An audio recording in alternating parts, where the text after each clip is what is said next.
This season I've had a little bit of a failure to thrive issue in my butterfly garden.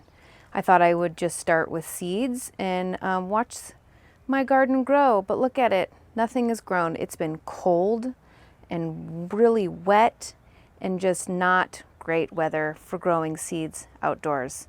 So we're going to remedy this butterfly garden right now.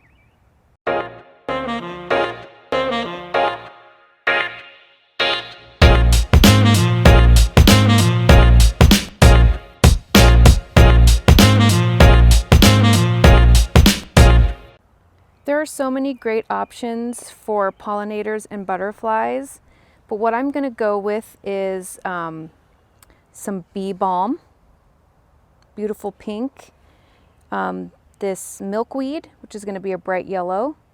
I've got a coneflower, some catmint, which will be purple, and this beautiful tall Liatris spicata, which will go in my background as a beautiful centerpiece.